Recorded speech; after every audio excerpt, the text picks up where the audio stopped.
Overall అయితే present అలాగే ఉంది. బట్ నాగన్న గారు 2019లో అధికారంలోకి జగన్మోహన్ రెడ్డి గారు వచ్చారు. ఒకసారి అధికారంలోకి వచ్చిన వ్యక్తికి 5 ఏళ్ల తర్వాత వ్యతిరేకత అనేది లేదా?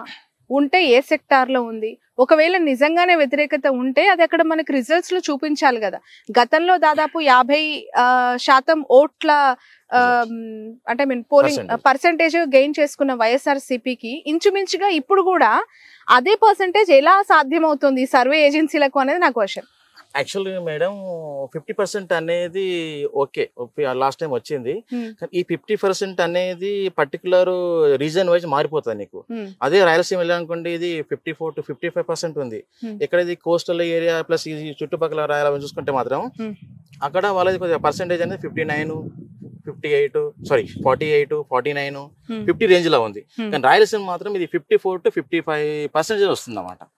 సో అది చూసుకుంటే. కాకపోతే ఇంకోటి ఏంటంటే మీరు అన్నట్టు ప్రాబ్లమ్స్ అంటే అంతే ఉంది కదా, ఓట్ షేర్ ఎందుకు పెరగట్లేదు అంటే ఫస్ట్ ఆఫ్ ఆల్ ఏంటంటే మీరు లాస్ట్ 5 years 5 years లో వాళ్ళు ఏమంటారు అంటే మాకు 2 సంవత్సరాలు కోవిడ్ వచ్చింది, మేము చేసిన పని ఎంతో కొద్దిగా చేసాం, ప్రజలకు డైరెక్ట్ అకౌంటబిలిటీ ఇచ్చాము అని ఒక మెసేజ్ తీసుకుంటూ డెవలప్మెంట్ కాలేదని అంటున్నారు. కాబట్టి డెవలప్మెంట్ వాళ్ళు చేసి చెప్తున్నారు.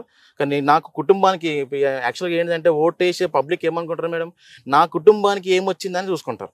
నా కుటుంబం డెవలప్ అయిందా, నా కుటుంబము డెవలప్ అయిందా అని పబ్లిక్ గురించి కొంతమంది పట్టించుకున్న రోజులు అట్లా ఉంటారు. కొంతమంది ఉంటారు చదువుకున్న వాళ్ళు కానీ. ఈ పేదవాళ్ళు ఏమిటి అంటే నా కుటుంబం అనేది ఇంప్రూవ్మెంట్ అయిందా, అదే గవర్నమెంట్ వచ్చినాక నా కుటుంబం డెవలప్మెంట్ అయిందా కాలేదు అనేది చూస్తున్నారు. సో చూస్తున్నారు కాబట్టి ఎస్సీసీ BC-D-E ప్రొఫైల్ అనే కేటగిరీస్ ఉన్నాయి కదా, ఈ ఏజ్ వాళ్ళు ఆ క్యాస్ట్ వాళ్ళు వన్ సైడ్ వచ్చేటట్లున్నారు మేడం. టోటల్ చూస్తే సర్వే అలాగే వస్తుంది రిపోర్ట్ మొత్తం అంత గ్రౌండ్ లో. ఓకే, ఇప్పుడు మీరు అంటున్నారు మళ్ళొకసారి వైసీపీ అధికారంలోకి వస్తుందని. మీరు ఇచ్చిన గత వారం రిపోర్ట్ తో కంపేర్ చేసి ఇప్పుడు ఇంకా వీళ్ళకే ఎడ్జ్ కనిపిస్తుంది ఓవరాల్ గా స్టేట్ వైడ్ గా అంటున్నారు.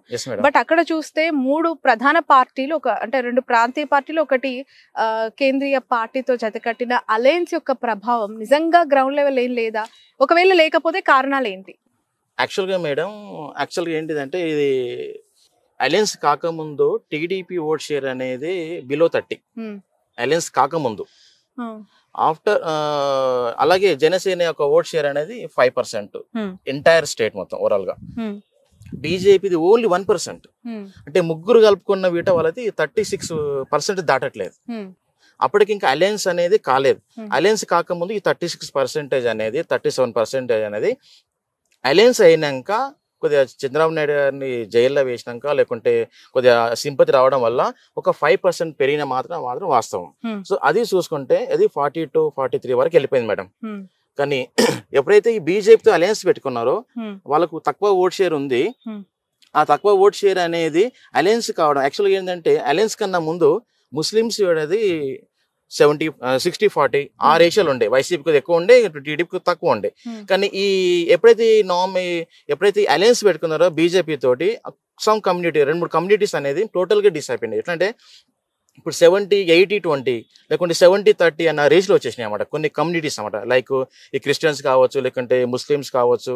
ఈ కమ్యూనిటీస్ అనేది కొద్దిగా ఎక్కువ పర్సెంటేజ్ అనేది తగ్గిపోయింది మరి టీడీపీ ఓట్ షేర్ అనేది. ఇంతకుముందు వాళ్ళు యాక్చువల్గా వాళ్ళు కూడా టీడీపీ ఓటు వేసే వాళ్ళు ఉంటారు, క్రిస్టియన్స్ కానీ. అలాగే ఇప్పుడు ఎందుకు వ్యత్యాసం వచ్చింది అనుకుంటున్నారు? అంటే అలయన్స్ లో జనసేన కమ్మ వర్సెస్ కాపు ఈక్వేషన్స్ అక్కడ వర్కౌట్ అవ్వట్లేదు అంటారా, లేదంటే బీజేపీని జత కట్టుకోవడం వీళ్ళకి ఇష్టం లేదంటారా? కమ్మ కాపు అనేది ఓట్ షేర్ ఉండే madam. Actual TDP alliance BJP TDP and Janasena 2 కలుసుకుంటే కొద్దిగా వేరేగా ఉంటుండే. కాకపోతే ఏంటిదంటే వాళ్ళకు తెలుసు మనం కంపల్సరీ మనము ఈ ముగ్గురు కలిసిన కొన్ని సీట్లు వస్తాయి అనేది ఒక మెసేజ్ ఇద్దామని చెప్పేసి వచ్చారు. కానీ యాక్చువల్గా వీళ్ళ ముగ్గురు కలవకుంటే మాత్రం వాళ్ళకు సీట్స్ అనేది బిలో 20 వస్తుండే. ఈవెన్ సింగిల్ గా ఎవరు పోటీ చేసిన వీట టీడీపీకి బిలో 20 వస్తుండే. ఈవెన్ జనసేనకి అయితే 1 సీట్ రాకుండే మేడం. ఎందుకంటే జగన్మోహన్ రెడ్డి యొక్క ఓట్ షేర్ అనేది ఎంటైర్ స్టేట్ లో 49 పైన ఉంది, తక్కలేదు ఇక్కడ.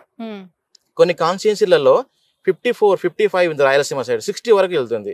అదే మీకు ఇక కోస్టల్ సైడ్ వచ్చేలాగల్లా 48-49 50 ఈ రేషియోలో ఉందన్నమాట కొన్ని కాన్స్టిట్యున్సీలలో. అదే నీకు ఎస్టీ కమ్యూనిటీ ఎక్కడైతే అసెంబ్లీ కాన్స్టిట్యున్సీ ఉందో అక్కడ 55 వరకు వెళ్తుంది జగన్మోహన్ రెడ్డిది. అలాగే ఎస్టీ కాన్స్టిట్యున్సీ ఉంది అనుకోండి, అక్కడ 52 వరకు వెళ్తుంది. సో ఇక్కడ కొన్ని కమ్యూనిటీ అంటే కొన్ని బేస్ అంటే క్యాస్ట్ వైజ్ చూసుకుంటే ఇప్పుడు ఎస్టీ కానీ ఎస్సీ కాన్స్టిట్యూన్సీలలో కొద్దిగా పర్సెంటేజ్ అనేది ఓట్ షేర్ చాలా పెరిగిపోయింది. అది రాయలసీమ అయితే ఇంకెక్కువ, ఈ కోస్టల్ సైడ్ అంటే కల్లా 49 అబర్నే ఉందాం, అంటే ఎక్కడ పెట్టి తక్కువ లేదు మేడం. Mainly total right. చాలా ఇంపార్టెంట్ కాన్స్టిట్యున్సీస్ ఏపీలో చెప్పుకోవాలంటే కుప్పం, హిందూపూరు, మంగళగిరి, పిఠాపురం. యాక్చువల్గా నేను అసెంబ్లీ వైజ్ చెప్పొద్దు అనుకున్నా మేడం, కొన్ని మీరు అడిగారు కాబట్టి.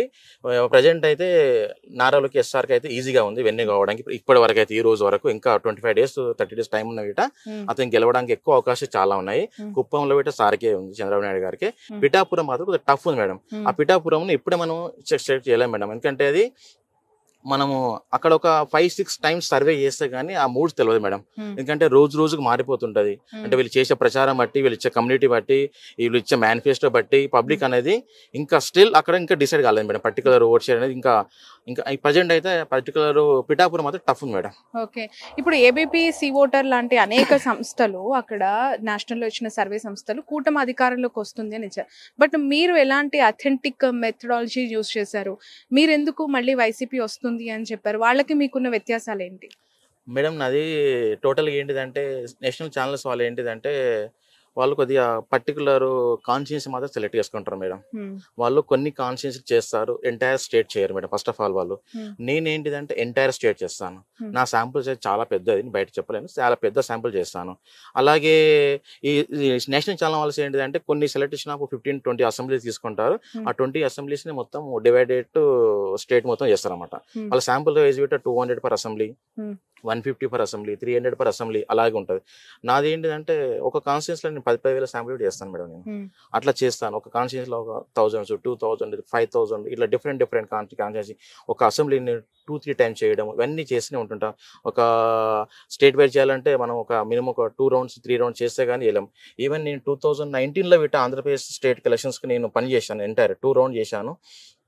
అప్పుడు నేను 125 seats ఇచ్చాను మేడం మన జగన్మోహన్ రెడ్డికి. ఇవన్నీ మీరు చూసుకోవచ్చు, ఇబ్బంది గూగుల్లో ఉంటుంది. కానీ ఎందుకు మరి బీఆర్ఎస్ గెలుస్తుంది అని మీరు ఇచ్చారు సర్వే? అది పూర్తిగా వ్యతిరేకత చూపించింది, అది ఓడిపోయింది కదా అక్కడ. దీని మీద పదే చాలా మంది కోట్ చేస్తూ ఉన్నారు. అగ్రి మేడం, నేను ఒప్పుకుంటాను మీ మాట. నేను యాక్చువల్గా ఏంటిదంటే మేడం, నేను 100% నేను ప్రీపోల్ ను రిలీజ్ చేయను మేడం. ఫస్ట్ ఆఫ్ ఆల్ నేను యాక్చువల్గా ఏంటంటే ఇప్పుడు ఇంకా 1 month ఉంది కాబట్టి మీతో మాట్లాడుతున్నాను. యాక్చువల్గా నేను అదే నేను 1 week 2 days ఉంటే అసలు మీతో మాట్లాడలేను. ఎందుకంటే నా రిపోర్ట్స్ 99 కాదు 100% సక్సెస్ చేయడానికి ఆస్కారం ఉంటుంది. ఎందుకంటే నా క్లయింట్ కంపల్సరీ నేను ఏదైనా చెప్తాను, ఓడిపోతావు అంటే ఓడిపోతావు, గెలుస్తావు అంటే గెలుస్తావు, అలాంటి పని నేను చేస్తాను. నా క్లయింట్ నన్ను మెచ్చుకోవాలని అసలు పని చేయను ఎప్పుడు. అతను నన్ను తిట్టిన పర్లేదు, నాకు పేమెంట్ ఇవ్వకున్నా పర్లేదు, కానీ నేను అలా పని చేయను. కాకపోతే ఏంటిదంటే నేను తెలంగాణ ఎలక్షన్స్ అన్నప్పుడు నేను నా రిపోర్ట్ యాక్చువల్గా నేను ఎగ్జిట్ పోల్లో ఇస్తాను. కాకపోతే ఏంటంటే నేను ప్రీ పోల్ 2 days ఎలక్షన్స్ అన్నప్పుడు నేను కాన్స్టిట్యుయెన్సీ వైజ్ ఎవరు గెలుస్తారో, ఎవరు టఫ్ ఉన్నారని ఎవ్రీథింగ్ నేను డీటెయిల్గా ఇచ్చాను మేడం.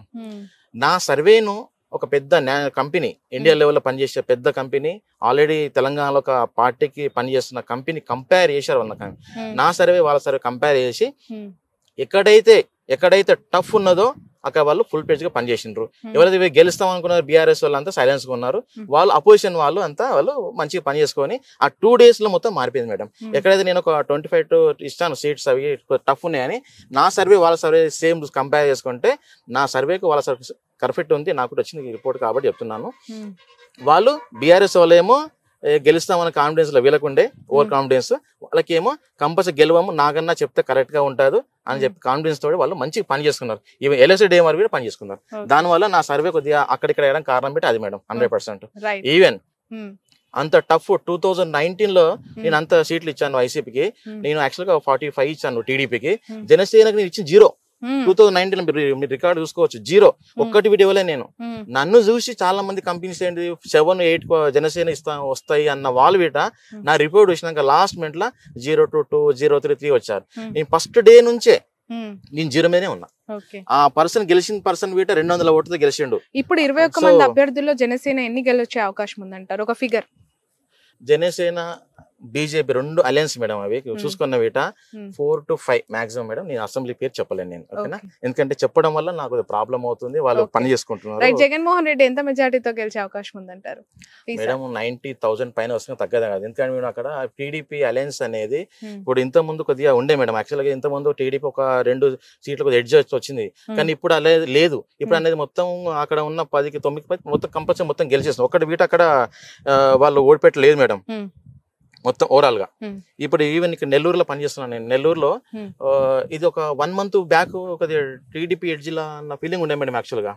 అంటే ఇక్కడ వచ్చే select of candidates important madam. ఏదన్నా కాన్స్టిట్యున్సీ గెలవాలి అంటే అక్కడ క్యాండిడేట్ సెలెక్షన్ అండ్ ఎవరైతే ఎంపీ క్యాండిడేట్ కానీ ఎమ్మెల్యే క్యాండిడేట్ కానీ వాళ్ళకి సెలెక్షన్ ఆఫ్ క్యాండిడేట్ కరెక్ట్ గా ఇచ్చారు కాబట్టి కొన్ని సీట్లు ఓడిపోయే సీట్లు వీట వైసీపీ అనేది గెలవడానికి అవకాశం ఎక్కువ వచ్చేసింది మేడం. మెయిన్లీ ఇది ఒకటి. పర్సెంటేజ్ వీట మేడం టోటల్ ఓవరాల్ చూసుకుంటే పర్సెంటేజ్ అనేది 47-48 ఉన్న ఓట్ షేర్ అనేది ఇప్పుడు 50కి వచ్చేసింది, 50కి వచ్చింది నియర్లీ. ఇప్పుడు ఇంకో కొన్ని అదే రాయలసీమ గల 54-55. ఈ నెల్లూరు పార్లమెంట్ లో విజయసాయి రెడ్డి వర్సెస్ వేమిరెడ్డి ప్రభాకర్ రెడ్డి, ఇక్కడ ఏ విధంగా ఉంది ఈ పార్లమెంట్ సెగ్మెంట్? మేడం ఇక్కడ నేను చాలా పెద్ద పని చేశాను మేడం. యాక్చువల్ గా నేను ఒక వీక్ లో మొత్తం నేను విజయవాడ వెళ్తున్నాను, వైజాగ్ వెళ్తున్నాను, ఈవెన్ రాయలసీమ వెళ్తున్నాను, ఇక్కడ నెల్లూరులో పెట్టి ఉంటున్నాను. అయితే ఇక్కడ ఏంటిదంటే 7 కాన్స్టిట్యున్సీలలో ఫస్ట్ ఆఫ్ ఆల్ ఏంటిదంటే మేడం కొద్దిగా ఒక 20 days బ్యాక్ ఎట్లుండే అంటే కొద్దిగా టీడీపీకి 2-3 అసెంబ్లీలు గెలుస్తాయి అన్న ఫీలింగ్లు ఉండే మేడం, 2 నుంచి 3 అసెంబ్లీలు. కానీ ప్రజెంట్ సినారియో ఈ రోజు ఎలక్షన్ జరిగిన వీట 7 కాన్స్టిట్యున్సీస్ అనేది 100% వైఎస్ఆర్సీ మాత్రం గెలుస్తుంది మేడం ఇక్కడ. ఎందుకంటే కంపేర్ టు లాస్ట్ 25 days ఈ ప్రజెంట్ సర్వే చూసుకుంటే మొత్తం ఓట్ షేర్ అనేది వైఎస్ఆర్సీపీ ఓట్స్ పెరిగిపోయింది. ఎమ్మెల్యే క్యాండిడేట్ ఓకేనగా ఎంపీ క్యాండిడేట్ విజయసాయి రెడ్డిని ఇక్కడ దించడం వల్ల ఆ పర్టికులర్ కాన్స్టిట్యున్సీ యొక్క వాల్యూ పెరిగిపోయింది. సపోజ్ విజయసాయి రెడ్డి కాకుండా వేరే వాళ్ళు వస్తే మనకు ఇబ్బంది ఉండే మేడం ఇక్కడ. అంటే విజయసాయి రెడ్డి అనే క్యాండిడేట్ పక్కా ఏదో పని చేస్తాడు, కమిట్మెంట్ చేసుకున్న క్యాండిడేట్, జగన్ సార్ కు దగ్గర ఉంటాడు, ఇతని వల్ల కంపల్సరీ ఏదో పని చేసుకోవచ్చు అనేది, లేక పని చేసుకోవచ్చు, డెవలప్ చేసుకోవచ్చు అనేది పబ్లిక్ లో అయితే ఉన్నది మేడం. అది విజయసాయి రెడ్డి ద్వారా రావడం వల్ల ఇక్కడ ఉన్న నెగిటివ్ ఓట్ అనేది పాజిటివ్ అయిపోయింది madam. Present till today 7 constituencies అన్ని. బట్ ఎలాంటి ఆధారాలు నాగన్? ఎందుకంటే ఇక్కడ నారాయణ లాంటి ఒక ఆర్థిక బలం పుష్టిగా ఉన్న లీడర్స్ ఉన్నారు, వేమిరెడ్డి లాంటి ఒక బిగ్ షాట్స్ ఉన్న ఈ నియోజకవర్గం వెరీ అంటే I mean power packed constituency Nellore is. అటు క్యాస్ట్ పరంగా ఇటు ఫైనాన్షియల్ పరంగా నారాయణ ఉండొచ్చు సారీ, కానీ అలాగే వేమిరెడ్డి సార్ కూడా ఉండొచ్చేమో. కానీ గ్రౌండ్ లెవెల్ ఏమొచ్చిందంటే madam candidates main madam Vemireddy Prabhakar Reddy లేకుంటే వైఎస్ఆర్సీపీ మనకు సాయి రెడ్డి గారు అన్నప్పుడు సాయి రెడ్డికి ఇస్తుంది. ఎందుకంటే ఎక్కువగా ఎవరు మాట్లాడతారు, ఎవరితో డిస్కషన్ ఉంటుంది, ఎవరితో అయితే డెవలప్ చేస్తారు, ఎవరైతే మాట్లాడతారు అనేది చేసుకుంటారు. కాబట్టి మనకి ఏంటిదంటే కొద్దిగా టౌన్ లో హెడ్ క్వార్టర్స్ ఉన్నాయి కదా మేడం, ఆ హెడ్ క్వార్టర్స్ అనేది కొద్దిగా పర్సెంటేజ్ అనేది కొద్దిగా అలయన్స్ అలాంటి ఓట్ షేర్ ఉంది. కానీ అలయన్స్ కన్నా రూరల్ కిరీటాల కల్లా మొత్తం 1 side 70% 60% అనే రేషియోలో వచ్చేసింది madam. Mainly city head quarter అన్నప్పుడు చదువుకున్న వాళ్ళు వీళ్ళు ఉంటారు కాబట్టి వాళ్ళ యొక్క మైండ్ సెట్ అనేది కొద్దిగా వేరేగా ఉంటుంది. ఎండ్ ఆఫ్ ది డే మాత్రం ఇంకా 25 days టైం అనేది ఎంత మంచిగా ప్రచారం చేసుకున్నా, ఎంత ఇంప్రూవ్మెంట్ చేసుకున్నా ఓట్ షేర్ని ఇంకా టైం కాబట్టి ఇంప్రూవ్మెంట్ చేసుకోవచ్చు. ఎండ్ ఆఫ్ ది డే ఇప్పుడు ఆల్రెడీ టీడీపీ మేనిఫెస్టో ఇచ్చారు వాళ్ళు గ్యారంటీస్ అనేది. కంపేర్ చేస్తున్నారు కదా తెలంగాణ గవర్నమెంట్ ఏంటిది, ఆంధ్రప్రదేశ్ గవర్నమెంట్ ఏంటిది, లేకుంటే ఎవరు చేయాలో చేస్తారు. ఆల్రెడీ జగన్మోహన్ రెడ్డి ఇంతమంది సీఎం కాబట్టి అతను మళ్ళీ ఇస్తే కమిట్మెంట్ కరెక్ట్గా అవుతుందా లేదా అనేదాన్ని వీట చూసుకొని వీట ఓటేసారు చాలా ఉన్నారు మేడం, వెయిటింగ్ ఇస్తున్నారు చాలా మంది. అదొకటి. సో కమిట్మెంట్ అనేది వచ్చే యొక్క మేనిఫెస్టో బట్టి వీట ఓట్ షేర్ ఇంకా పెరగవచ్చు మేడం వైసీపీది. రైట్. ఇప్పుడు ఓవరాల్ గా ఒక ఫిగర్ ఏంటి మీరు ఇచ్చేది స్టేట్ లో కూటమికి వైసీపీకి? పక్కా మోర్ దెన్ 9%, మోర్ దెన్ 8% ఉన్న అసెంబ్లీ కాన్స్టిట్యున్సీలు అయితే 103 ఉన్నాయి మేడం, 103 ఉన్నాయి. ఒక 20 నుంచి 25 వరకు మాత్రం అవి 2%, 3%, 4% అలా ఉన్నాయి. అందులో ఇట మళ్ళా ఎడ్జ్ 20 seats వరకు ఎడ్జ్ వైఎస్ఆర్సీపీ ఉన్నాయి. నేనేమనుకుంటున్నా అంటే ఆ 20 మనం ఇప్పుడేమన్నా అనౌన్స్ చేసినాం అనుకోండి పేర్లు, అంటే నేను ఎవరికి చెప్పలేను, ఎందుకంటే నేను గెలుస్తామని వీళ్ళు సైలెన్స్ అయిపోతారు, వీళ్ళు మన సర్వే వీటే రాంగ్ రావచ్చు, Okay. అందుకు నేను సైలెన్స్ ఉంటాను. ఇంకా నేను మళ్ళీ పని చేస్తున్నా కాబట్టి ఇంకో రిపోర్ట్ రిలీజ్ చేస్తాను నేను. ఓవరాల్ గా ఇప్పుడు మీరు ఆఫ్టర్ జగన్మోహన్ రెడ్డి రాయలసీమ యాత్ర, ఇటు మన గుంటూరు ఈ కృష్ణా డిస్ట్రిక్ట్స్ యాత్ర తర్వాత చూసిన శాంపిల్స్ కలెక్షన్ బట్టి 103 ఇస్తున్నారు. Yes madam. ఇప్పుడు ఇంకోటి ఏంటిదంటే నామినేషన్ తర్వాత ఇంకో సర్వే చేయాలి. After nomination survey is correct వస్తుంది. ఇంకా ఎంత సీట్లు పెరుగుతాయి, తగ్గుతాయి, పెరుగుతాయి అనేది ఈ నామినేషన్. కాబట్టి ఇంకా మేనిఫెస్టో ఇస్ ఇంపార్టెంట్. ఇంకా మేనిఫెస్టో వైఎస్ఆర్ మేనిఫెస్టో ఇవ్వలేదు, ఇంకా మేనిఫెస్టో ఇచ్చారనుకోండి వాళ్ళ యొక్క అప్పుడు ఆలోచన పబ్లిక్ ఒక మూడు చేంజ్ కావచ్చు, కమిట్మెంట్ ఇస్తారా ఇవ్వరా అనేది ఒక మెసేజ్ వెళ్తుంది మేడం. రైట్. నిన్న ఫైనల్ క్వశ్చన్ ఇది, వివేక మర్డర్ ఇష్యూ ఎక్కడా లేవనెత్తొద్దు అని చెప్పి వీళ్ళకు గైడ్ లైన్స్ ఇవ్వడం జరిగింది కదా, ఈసీ ఆదేశాలు జారీ చేసింది. షర్మిల, బాబు, పవన్, లోకేష్, ఈ ఎఫెక్ట్ ఎంత వరకు ఉండొచ్చు? అక్కడ షర్మిల గారికి ఎంత గెలుపు అవకాశం ఉంది? మేడం షర్మిల మేడం గెలవదు, నేను చెప్తున్నా కదా, గెలవదు మేడం, 100% గెలవదు. నేను ఆల్రెడీ సర్వే చేసిన, అక్కడ అయిపోయింది ఆల్రెడీ. మాకు 1.5 అట్లా 2% అట్లా వస్తున్నాయి ఓట్ షేర్స్.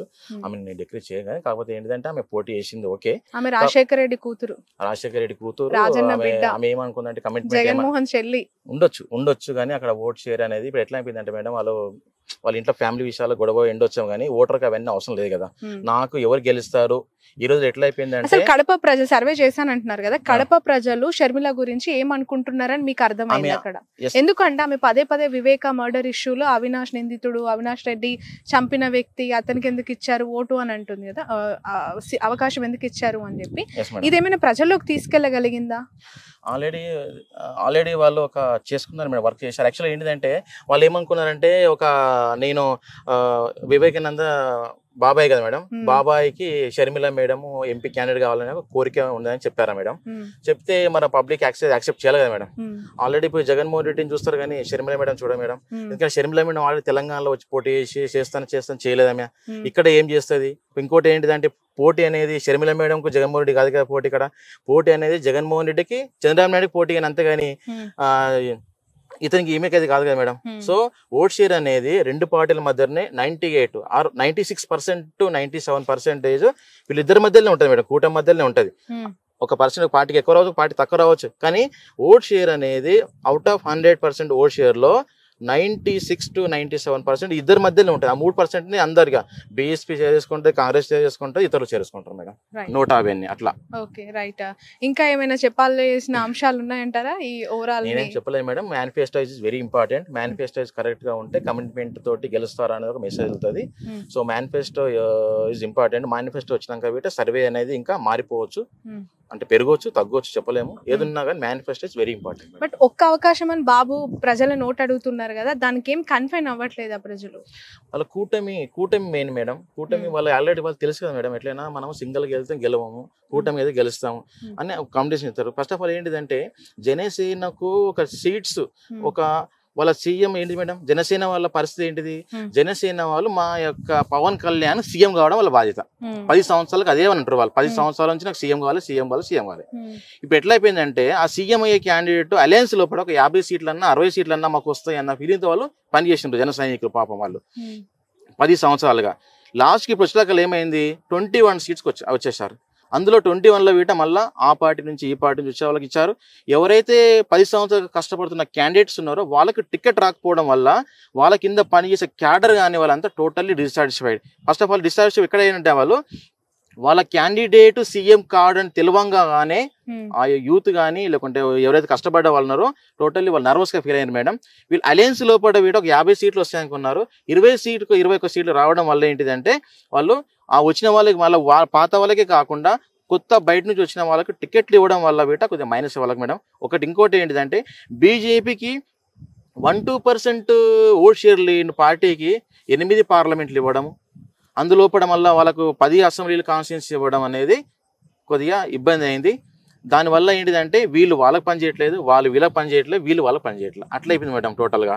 ఇప్పుడు క్యాడర్ బిట్ ఇంపార్టెంట్ కదా, క్యాడర్ తోటి సంప్రదింపులు చేసి అన్ని చేసినా కరెక్ట్ గా ఉండే, మాకు చెప్పకుండా చేశారన్న ఫీలింగ్ గ్రౌండ్ లో జరుగుతుంది మేడం. అదొకటి రాకుండా ఉంటే మంచిగా ఉండే, అది వచ్చేసింది గ్రౌండ్ లో already. Right, thank you so much Naganna గారు. యాక్చువల్ గా చీకటి పడిపోయింది, మిమ్మల్ని మార్నింగ్ నుంచి క్యాచ్ చేద్దాం అనుకున్నాను. సో ఇదంతా కూడా మీ డేటా కలెక్షన్ అనుకుంటా. సో నెల్లూరే కాదు రాష్ట్ర వ్యాప్తంగా కూడా మీ అభిప్రాయాన్ని, అంటే నియోజకవర్గ నియోజకవర్గాల్లో ఉన్న మూడ్ని మాకు ఎక్స్ప్లెయిన్ చేసినందుకు థ్యాంక్ యూ సో మచ్. చూద్దాం ఖచ్చితంగా మీ రిజల్ట్, అక్యురేట్ రిజల్ట్ ఎంతవరకు జెన్యున్గా ఉండబోతోంది, రాబోయే ఎన్నికల్లో ఎంతవరకు మీ సర్వే నిజం అవబోతుంది అనేది. Thanks a lot. Thank you. Thank you.